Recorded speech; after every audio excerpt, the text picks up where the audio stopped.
Black and white நேயர்களுக்கு வணக்கம். அரசியல் சூத்திரம் நிகழ்ச்சியில் அரசியல் விமர்சகர் வில்லவன் ராமதாஸ் நம்முடன் இணைகிறார். வணக்கம் சார். வணக்கம். இந்தியா பாகிஸ்தான் அதாவது பயங்கரவாத தாக்குதலுக்கு எதிர்த்து இந்தியா பதிலடி ஆப்ரேஷன் சிந்தூர் அப்படின்னு சொல்லி தான் தொடங்கப்பட்டது. பின்னர் இது சண்டை நிறுத்தம், அமெரிக்கா தலையீடு, ட்ரம்ப் 2 நாடுகளுக்குமான வர்த்தகத்தை நாங்கள் நிறுத்திடுவோம்னு சொன்னனால அணு ஆயுத சண்டையை நிறுத்திவிட்டோம் அப்படின்னு ட்ரம்ப் கிளைம் பண்ணிக்கிறாரு. இப்போ இதில் ஒரு 3வது நாடு காஷ்மீர் விவகாரத்தில் ஒரு பயங்கரவாத தாக்குதலுக்கு மத்தியஸ்தம் செய்திருக்கிறதா? அதை அவங்க மறுத்து பேசலைங்கும்போது அப்படி தான் நாம் அதை ஒத்துக்கிட்டு தான் ஆகணும். ஏன்னா இவர்கள் அமெரிக்கா ஒரு முறை நடக்கலை, எதேச்சையாக நடந்ததுன்னு சொல்கிறதுக்கு இல்லை. அவர் இந்தியர்கள் ஏதோ ஒரு உக்கிரமான சண்டை எல்லையில் நடந்துகிட்ருக்கு அப்படின்னு இந்தியா முழுக்க ஊடகங்கள்னால மக்கள் நம்பிக்கிட்டு இருக்கிற வேளையில் 5/25 ட்ரம்ப் ஒரு பதிவு போடுறாரு. அவர் தன்னுடைய சொந்த சோஷியல் மீடியா ஒன்று வச்சுருக்காருலே, அதில் போட்ட பதிவை ஸ்க்ரீன்ஷாட் எடுத்து ட்விட்டரில் ஷேர் பண்ணுறாரு. இது 5:30 வருது. 5:30 ட்ரம்ப் போட்ட பிறகு முக்கியமான ஆட்கள்லாம் இப்போ நின்றுச்சான்னு குழப்பிக்கிட்டு என்ன நடக்குது இங்கே, அது பல பேர் என்ன நினச்சாங்கன்னா இது ஒரு போலி செய்தி அப்படின்னு நினச்சாங்க. ஆனால் ட்ரம்ப்போட பக்கத்தில் அது பகிரப்பட்டிருந்தது. 6 மணிக்கு இந்திய அரசு சார்பில் விக்ரம் மிஸ்ரி, 3:30 மணிக்கு ஒரு பேச்சு நடந்ததுன்னும், அதன் பிறகு 5 மணியிலிருந்து சண்டை நிறுத்தத்துக்கு நம்ம ஒத்துக்கிட்டோம், 2 தரப்பும் ஒத்துக்கிட்டோம் அப்படின்னு ஒரு செய்தி வருது. எது இவ்வளவு அவசரமாக ஒரு போர் குறித்த செய்திகள் வெள்ளம் மாதிரி போய் மக்கள் எல்லாரும் நடுராத்திரி எழுப்பி விட்டு ஒருத்தர் கேட்டுக்கிற அளவில், அதுவும் இங்கே நடந்த அந்த ஊடகங்கள் கொண்டு கொட்டிய செய்திகள் இருக்கு இல்லையா, அது எனக்கு தெரிஞ்சு என் வயசில் நடந்துராத ஒன்று. வாட்ஸ்அப்பில் வதந்திகள் வர்ற மாதிரி F-16 விமானம் வீழ்த்தப்பட்டது, விமானி கைது அப்படின்னு சொல்லி யாரோ ஒரு பேர் தெரியாத யூடியூப் சேனல் போடலை, தமிழ்நாட்டின் முக்கியமான ஊடகங்கள் போட்டாங்க. F-16 வீழ்த்தப்பட்டதுன்னு போட்டாங்க, J-10 விமானம் வீழ்த்தப்பட்டதுன்னு போட்டாங்க. இன்னும் ஒரு ராவல்பிண்டி, நீங்கள் சொல்லக்கூடிய மெயின் ஸ்ட்ரீம் மீடியாக்கள் பிரபல டாப் 5 சேனல், நியூஸ் சேனல் தமிழ்லன்னு எடுத்திங்கன்னா அவர்கள் போட்டாங்க.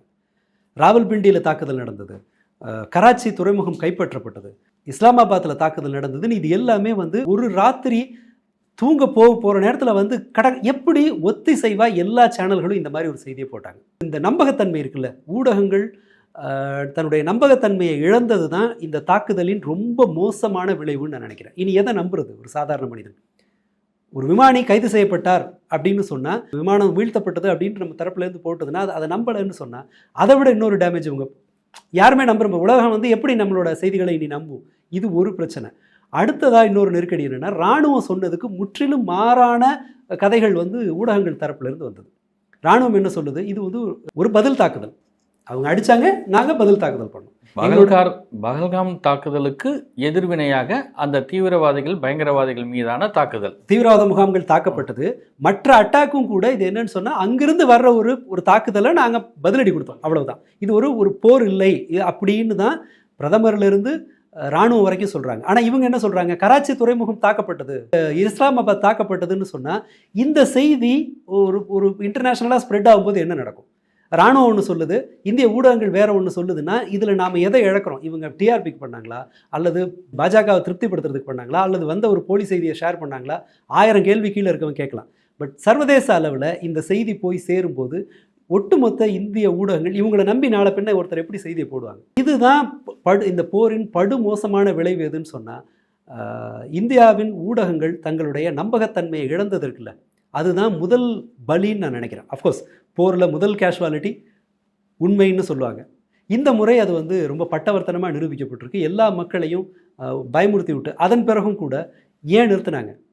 ஒரு போரை நிறுத்துறோம்னு வச்சுக்கோங்களேன். இப்போ நீங்கள் சொல்லக்கூடிய இந்த ஊடகத்துடைய செய்தி இதுதான் முதல் கேஷுவாலிட்டி அப்படின்றீங்க.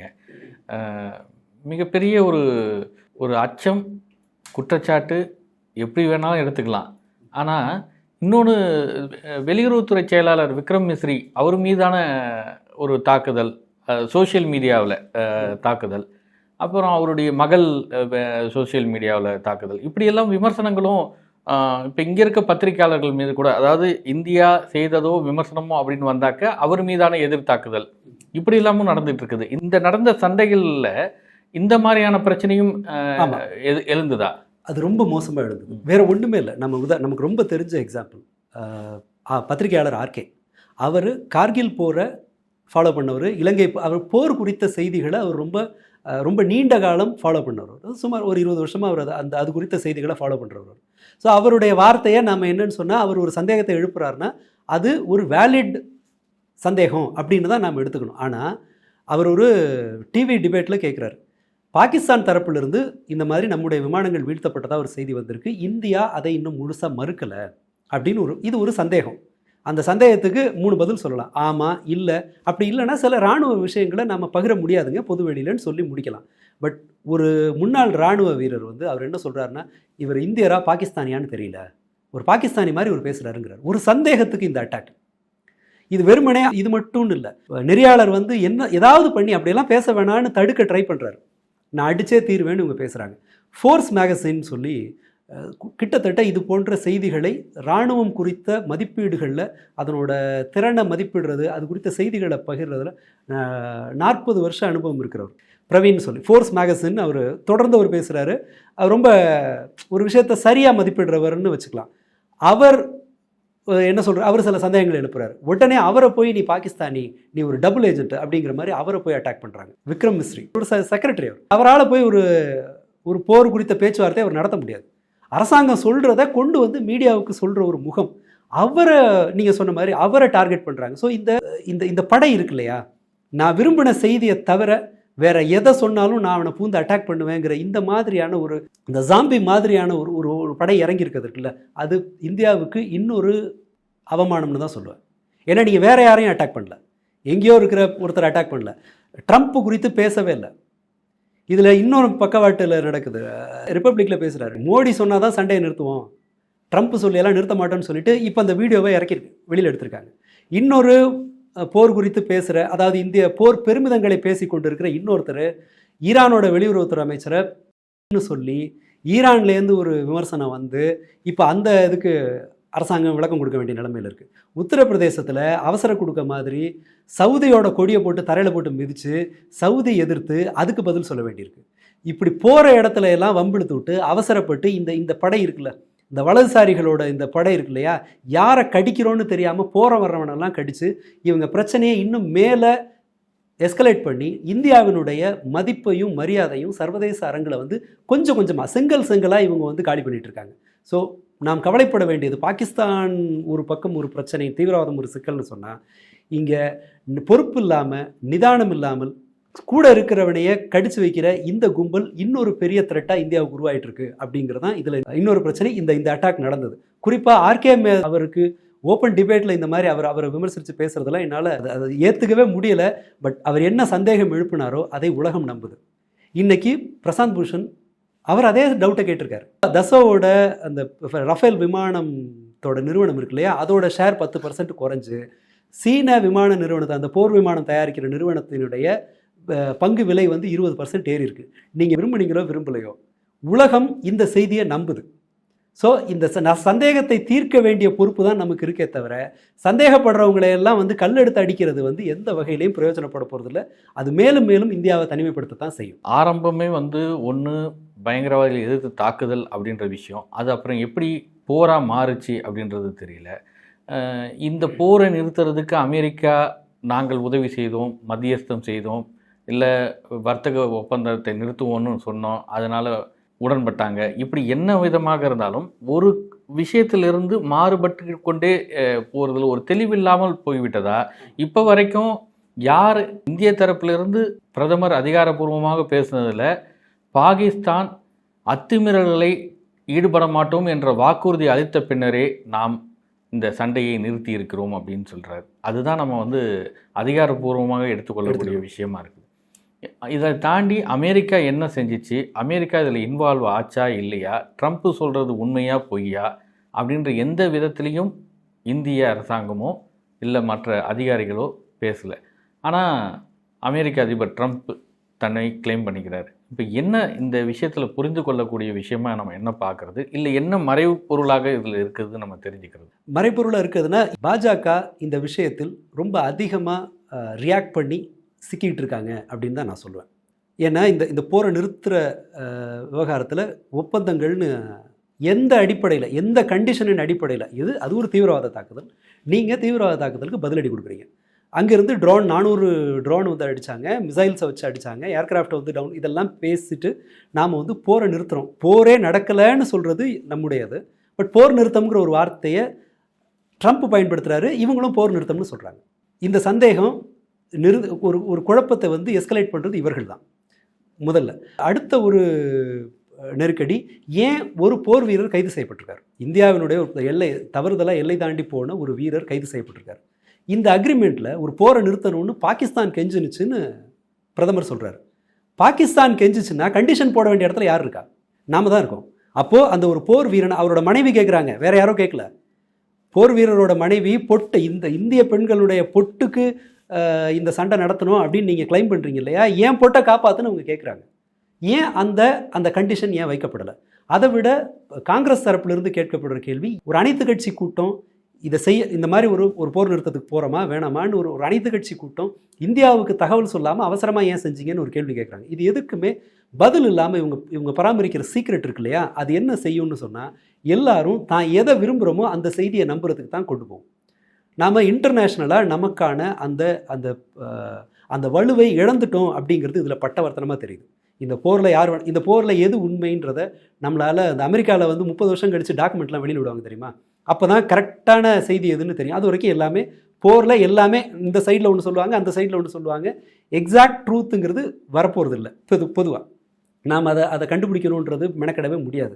ஆனால் இதன் விளைவு இந்தியாவினுடைய இவர்களுடைய இந்த குழப்பமான நடவடிக்கை, அவசரப்படுறது அல்லது ஏதோ ஒரு ஃபேக்டை வந்து மறைக்க முயற்சி செய்கிறது, இது எல்லாத்தோட விளைவு என்ன இருக்குன்னு சொன்னால், உலக அளவில் இந்தியா தன்னுடைய மதிப்பை இழந்து தனிமைப்படுத்தப்பட்டிருக்கு. மோடியையும் ஷபாஸ் ஷெரீஃபையும் ஒப்பிட 140 கோடி பேர் இதனுடைய பொருளாதாரம் இதோட தமிழ்நாட்டோட பொருளாதாரத்தை விட வீக்காக இருக்கிற ஒரு பாகிஸ்தானோட அந்த பிரதமருக்கு இணையாக தான் இந்திய பிரதமரை வச்சுருக்காங்க. இந்தியாவினுடைய ஸ்டேட்டஸை அந்த அளவுக்கு இறக்கியிருக்காங்க. அந்த IMFோட நிதி அவங்களுக்கு ஒரு கடன் கொடுக்குறத ஒத்தி போடுற அளவுக்கு கூட இது இல்லை.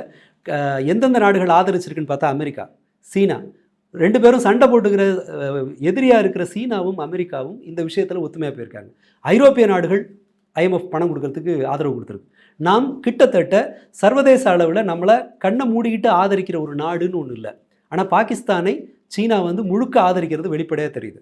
இதில் மற்ற எல்லா நாடுகளும் நடுநிலையாக இருக்காங்கன்னு சொன்னால், நம்ம சைடில் ஏதோ ஒரு பலவீனம் இருக்குது, இங்கே நாம் மாற்றிக்க வேண்டிய ஏதோ ஒன்று இருக்குது அப்படிங்கிற உண்மையை ஏற்றுக்கொள்ளலைன்னு சொன்னால், இது போன்ற பல தர்ம சங்கடங்களை நாம் எதிர்கொள்ள வேண்டியிருக்கும். ட்ரம்ப் ஒரு கிளாசிக் எக்ஸாம்பிள். ஒரு முறை அல்ல, 3 முறை 8 மணிக்கு இந்திய பிரதமர் பேச போகிறாரு அப்படின்னு சொன்னால் 7:30 மணிக்கு ஒரு ட்வீட் போகிறாரு. இதை நிறுத்தலைன்னு சொன்னால் நான் ட்ரேடை நிறுத்துவேன்னு சொல்லி மிரட்டினேன், அவங்க இறங்கி வந்துட்டாங்க. நாங்கள் நைட்டெல்லாம் CNN சொல்கிற ஒரு செய்தி என்னென்னா, இந்தியா தான் இதற்காக வலியுறுத்துனுச்சு போரை நிறுத்துறதுக்கு. ஏன்னா அவங்க வந்து அணு ஆயுத போர் நோக்கி போகிற மாதிரி ஒரு சூழல் வந்ததுனால இந்தியா நிறுத்துச்சு. இது எதற்கும் அவங்க பேரை சொல்லி இவங்க மறுக்கலை. ஸோ இந்த உலக அளவில் இந்தியா சம்பாதித்து வைத்திருக்கிற பெயரை, இன்ஃபேக்ட் கார்கிலில் நடந்த அளவுக்கு கூட ராஜதந்திர ரீதியாக நாம் அதை உலக அளவில் கொண்டு போகல அப்படிங்கிற மாதிரி தான் நாம் எடுத்துக்கணும். என்ன உதாரணம்னு சொன்னால், மீடியாக்களை கட்டுப்படுத்த தவறுனது, இந்த நெருக்கடியான நேரத்தில் வந்து யாரோ சிலர் வந்து வாய்க்கு வந்த மாதிரி இன்னொரு நாட்டு வெளியுறவுத்துறை அமைச்சர்களை பற்றி பேசுகிறதுக்கு அலோவ் பண்ணது, இது எல்லாமே சேர்ந்து என்ன செஞ்சுருக்கு, நம்மை ஒரு ஸ்டெப் பின்னாடி நவுத்திருக்கு அப்படிங்கிறது தான் யதார்த்தம். ஸோ குறைஞ்சபட்சம் ஒரு வாரில் வந்து எல்லா இடத்துலையும் ஜெயிச்சே ஆகணுங்கிறதெல்லாம் இல்லை. ஒரு பின்னடைவு இருக்கலாம், அல்லது நீண்ட கால அடிப்படையில் நமக்கு ஒரு அட்வான்டேஜ் இருக்கலாம், நம்முடைய திட்டங்களில் ஒரு ஏதோ ஒன்று இருந்தாலும் கூட குறைஞ்சபட்சம் மக்களுக்கு உண்மையை கொண்டு போய் சேர்க்கணும் அப்படிங்கிற அக்கறையாவது இவங்களுக்கு இருக்கணும். அல்லது தங்களுடைய அந்த வலதுசாரி அந்த அட்டாக் குரூப் இருக்குல்ல, சோஷியல் மீடியா ட்ரால் குழுக்கள் இருக்கு இல்லையா, அவங்களுக்கு ஒரு ஸ்ட்ராங் மெசேஜை கொடுக்கணும். எதுவுமே நடக்கலை. நேர்மறையாக கன்ஸ்ட்ரக்டிவாக இந்த இடத்தில் எதுவுமே நடக்கலைங்கிறது தான் யதார்த்தம். ஸோ அதனுடைய விளைவுகளை நாம் வந்து ஃபேஸ் பண்ணிகிட்ருக்கோம். முக்கியமாக ட்ரம்ப் விஷயத்தில் நம்முடைய எதிர்வினைங்கிறது ரொம்ப ரொம்ப பலவீனமானது. இது வந்து என்ன சொல்கிறது, இவங்க கிளைம் பண்ணுற அந்த விஸ்வகுருங்கிற ஸ்டேட்டஸை ஒன்றுமே இல்லை, அது ஒரு சும்மா வெற்று பெயர் அப்படிங்கிற அளவுக்கு தான் அப்படின்னு வந்து அவங்களே நிரூபிச்சுக்கிட்ட மாதிரி இருக்குது. இப்போ அதுக்கு மேலே அவங்க எதுவும் செய்யலை. இப்படி தான் நான் புரிஞ்சுக்க வேண்டியிருக்கு. இப்போ இந்த முரண்பாடுகள், இவ்வளோ பிரச்சனைகள் இதெல்லாம் இருந்தாலும் அதை மக்களுக்கு தெளிவுபடுத்தக்கூடிய விஷயம் அரசாங்கத்தின் கையில் தான் இருக்குது. இப்போ காங்கிரஸ் போன்ற எதிர்க்கட்சிகள் வைக்கக்கூடிய கோரிக்கை என்னன்னா, நாடாளுமன்ற கூட்டுக்குழு கூட்டத்தை கூட்டுங்க. இந்த பகல்காம் தாக்குதல், சண்டை நிறுத்தம், பாகிஸ்தான் விவகாரம், அமெரிக்க மத்தியஸ்தம், இதெல்லாம் குறித்து வெளிப்படையாக பேசணும். அந்த நாடாளுமன்ற கூட்டுக்குழு கூட்டத்தை கூட்டி பேசணும் அப்படின்னு வலியுறுத்துகிறாங்க. இப்போ இது அதில் ஒரு தீர்வு கிடைக்குமா, இல்லை ஒரு தெளிவு பெற முடியுமா மக்கள்? இல்லை, அது தீர்வு கிடைக்கும்னு இல்லை. அது ஏன்னா அரசாங்கம் இவங்க கையில் இருக்குது, அதை அவங்க எடுத்துக்க போகிறதும் இல்லை. ஆனால் அந்த அந்த கோரிக்கையில் ஒரு நியாயம் இருக்குது தானே. ஏன்னா இவங்க வந்து மற்ற எல்லா பிரச்சனைகளையும் எதிர்க்கட்சிகளை வந்து சேர்க்கவே மாட்டாங்க. தனக்கு தேவைப்படும் போது வந்து எல்லாரும் கண்ணை மூடிட்டு தன்னை ஆதரிக்கணும்னு நினைக்கிறதே ஒரு அபத்தமானது. ரெண்டாவது, ஒரு மெச்சூர்டான ஜனநாயகம் எப்படி இருக்கணும்னு சொன்னால் அவங்களையும் சேர்த்துக்கிறது தான். எனக்கு தெரிஞ்சு வாஜ்பாய் காலத்தில் கூட. ஆனால் இந்த காலகட்டத்தில் பார்க்கும்போது மோடிக்கு ஒரு அளவுக்கு எல்லா கட்சிகளுமே சேர்ந்து ஒரு ஆதரவு அப்படியான ஒரு நிலைப்பாட்டில் மனோநிலை இதெல்லாம் வந்த மாதிரி தான் இருந்தது. அப்போ அவங்களுக்கு ஒரு பெரிய சாதகம் தானே. இதில் ஏன் அந்த ஒரு கருத்தை தான் கொண்டு போய் சேர்க்கணுன்றதுக்கு அவங்களுக்கு ஏதாவது காரணம் இருக்கா, நெசசிட்டி இருக்காது? இல்லை, அதாவது என்னன்னா இவங்க இந்த ஒரு விவாதம்ங்கிறது இருக்கு இல்லையா, அது நம்ம கிடைக்கிற ஒரு வாய்ப்பு தானே. ஒரு அனைத்து கட்சி கூட்டம் கூட்டுறோம், எல்லா கட்சிகளும் வர்றாங்க, யாரும் எதிர்த்து பேசலை. காங்கிரஸ் இது வரைக்கும் இந்த மாதிரியான கேள்விகளை ஒரு ட்விட்டரில் கேட்டுட்டு இருக்காங்களே தவிர ஓப்பனாக அதை வந்து ஒன்றும் கேட்கல. மற்ற எந்த கட்சியுமே திமுக இந்த பாஜகவை நெருக்கடிக்குள்ளாக்குகிற மாதிரியான கேள்வியை வந்து கேட்கல. இது ஒரு எந்த கட்சியுமே அதை எடுக்கலை. பட் நாங்கள் ஒன்றா இருக்கோம்னு காட்டுறதுக்கான ஒரு வாய்ப்பை ஏன் அவங்க பரிசீலிக்க மறுக்கிறாங்கங்கிறது கேள்வி. ஏன் இந்த மாதிரி ஒரு கேள்வி வருதுன்னு சொன்னால், பிரதமர் சர்வசாதாரணமாக அந்த கூட்டங்களை தவிர்க்கிறார். ஒரு அனைத்து கட்சி கூட்டத்தில் பிரதமர் வந்து உட்கார்ந்து பதில் சொல்கிறதுல என்ன கஷ்டம் இருந்துற போகுது? குறுக்க இடைமறித்து யாரும் கேள்வி கேட்க முடியாது. அவர் அந்த மாதிரி புறக்கணிக்கும் போது அவரே வந்து எதிர்க்கட்சிகளை மதிக்கலைங்கிற ஒரு ஸ்டேட்டஸை ஏன் நம்மளே உருவாக்கணும்? இந்த கூட்டத்தை கூட்டுறது ஒன்று. அடுத்ததா ஒரு குறைந்தபட்சமாவது யதார்த்தத்தை வந்து மக்களுக்கு சொல்ல வேண்டியதுங்கிறது ஒரு அரசாங்கத்தோட அடிப்படை கடமை. ஒரு குடிமகனுக்கு என்ன நடக்குது அப்படிங்கிறத தெரிஞ்சுக்கிறதுக்கான ரைட் இருக்குது. நீங்கள் உங்களுக்கு ஒரு விஷயம் வந்து சக்ஸஸ்ஃபுல்லாக செய்யலைங்கிறது கூட இல்லை, பெரும்பாலான விஷயங்கள் சக்ஸஸ்ஃபுல்லாக செய்யலை. அதுக்காக வந்து இவங்களோட தேர்தல் வெற்றியெல்லாம் நிற்க போகிறதில்ல. இந்த குறைந்தபட்ச சங்கடத்தை கூட அவர் எதிர்கொள்ள தயங்குறாங்கங்கிறது இருக்கு இல்லையா, அதை மேலே எவ்வளோ நாளைக்கு தான் அவங்க நீட்டிச்சுக்கிட்டே போவாங்க. அவருக்கு ஒரு மகாராஜாவுக்கு சங்கடம் தர்ற செய்தியே போகக்கூடாது அப்படின்னா ஒரு ராஜாவோட அரண்மனையில் அது சாத்தியம். ஒரு ஜனநாயக நாட்டில் அந்த மாதிரி திரும்ப திரும்ப அது செய்கிறது வந்து இன்னும் மோசமாக தான். நம்முடைய பேர் கெட்டு போயிட்டு இருக்குங்கிற தகவலாவது தெரியுமா உங்களுக்கு? உலகத்தில் ஒரு செக்ரட்டரி லெவலில் இருக்கிறவர் போய் பிரதமர்கிட்ட இந்த மாதிரி பிரச்சனை இருக்குன்னு சொல்ல முடியாது. ஆனால் எதிர்க்கட்சி தலைவர் அதை சொல்லலாம். அப்போது எதிர்க்கட்சி தலைவர் இப்போ பிரதமர் வந்து வாசிக்கிறாரான்னு நமக்கு தெரியாது, பிரச்சனைகள்லாம் பார்க்குறாரான்னு தெரியாது. ஒரு அனைத்து கட்சி கூட்டம்னு இருக்கும்போது என்ன எதிர்மறையாக என்ன கேள்விகள் வருதுன்ற செய்தி அட்லீஸ்ட் டாப் ஹெட்டில் இருக்கவங்களுக்கு போகும். அவரோட செக்ரட்டரிகளை விட மற்றவங்க சொல்லுவாங்க. இது மாதிரி ஏன் டெமோக்ராட்டிக்காக தான் நடந்துங்களே, அதில் பாசிட்டிவ் இருக்குது நெகட்டிவ் இருக்குங்கிறதெல்லாம் இல்லை. இது ஒரு உலகளாவிய வழக்கம். இது சர்வாதிகாரிகள் மட்டும்தான் நான் யாரையும் கூப்பிட்டு பேச மாட்டேன், நான் சொல்கிறத நீ கேளும்பாங்க. ஒன்வேயாக இருக்க முடியாது இல்லையா உரையாடல். அவர் கூப்பிட்டு தான் பேசட்டுமே.